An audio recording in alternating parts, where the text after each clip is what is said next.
I am going to work through the abdominal areas today. So we're going to start with the liver. You're going to notice 2 lobes on this side. The liver has 4 lobes in total. The big lobe, this whole area, is going to be called the right lobe, this whole area. And then this is going to be called the left lobe, this area right here. Left lobe, right lobe. When you put it this way, you're going to find the caudate lobe. And over here, it's like a square, it's going to be called the quadrate lobe. So now let's look at the ligaments. This ligament right here is called the falciform ligament. And then it branches off right and left.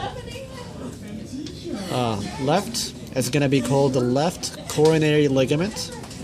And then here it's going to be the right coronary ligament. And you can use the lobes as landmarks. So if that's the right lobe, then that's the right coronary ligament. If that's the left lobe, that's the left coronary ligament. Over here, you're going to have a little triangle. You can't see it well on this model. It's going to be called the left triangular ligament. And over here, for the veins, that's the inferior vena cava. When you hold it this way, this is still the inferior vena cava. This purple looking vein right here is going to be called the portal vein, and it's very important. Now let's look over here. This is going to be your gall bladder. The little branch that comes out of it is going to be called the cystic duct. And you notice 2 small ducts right here. So once again, orient yourself with the lobes, with the right lobe and the left lobe. So with the right lobe, this little branch is called the right hepatic duct, and this is called the left hepatic duct. They come together, all the ducts come together to form the common bile duct. Am I missing anything? Okay. Here we have the round ligament down here, which is also called the teres ligament of the liver. And I think that does it for the liver. So we'll move on to the next piece. Let's see here. Okay.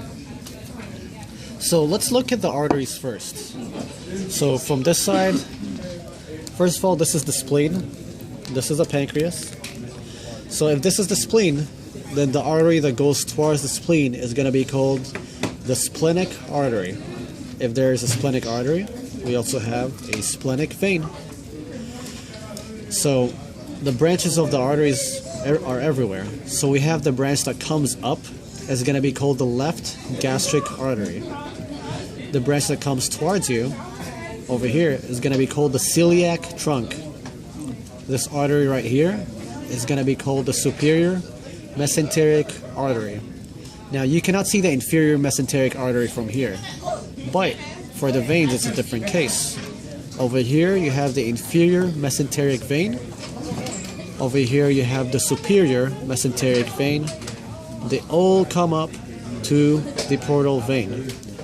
And as you see here, and it's going to be very familiar with the liver model, this is the common bile duct. And from this angle, this is the hepatic artery. This is the gastroduodenal artery. And you can see also from this side, we mentioned it earlier, the splenic artery. You can't see the splenic vein from here, but it's right here. Splenic vein, splenic artery. This long duct is going to be called the main pancreatic duct. And then you're going to see 2 very small things here, 1 and 2. So remember, minor is always on top of major. So this is going to be called the minor duodenal papilla. This is the major duodenal papilla. As for pancreas, it's very simple. This area is the head of the pancreas. This area is the body of the pancreas. And then this area right here is the tail of the pancreas. And I think that covers this model. For here, you're going to have the small intestine in this area. And then the large intestine goes all around it. Right, Morgan? Yep. All right. So for the small intestine, In this general area right here, you have the duodenum. Probably said it wrong. Duodenum. In this area right here, you're going to have the ileum. Okay? But if he pins the yellow things over here, then he's pinning the greater omentum. If he pins anywhere in the yellow. Because the omentum is a sheet that covers, it's a fat sheet that covers all of the intestines. The greater omentum. So you have here the ascending colon. You have here the transverse colon. Descending colon. And then you have the sigmoid colon, which shapes like an S. And then it goes down to the rectum and anus.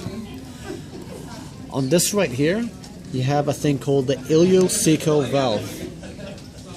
Over here, this area is called the cecum. Every little block, each little square looking thing, is going to be called the haustrum. Each little square is the haustrum. So on this area right here, you're going to have the hepatic fissure, which makes sense because we know that hepato means liver, and the liver is on your right side. So if the liver is on the right side, and this is your right side, that's the hepatic fissure. So if we have the hepatic fissure on the right side, then we have the spleen on the left side, so we're going to have a thing called splenic fissure. Actually, it's going to be right here, splenic flexure, somewhere around here. Probably a little off, so you might want to double check on that one. And I think that covers about it. Hope you guys study well.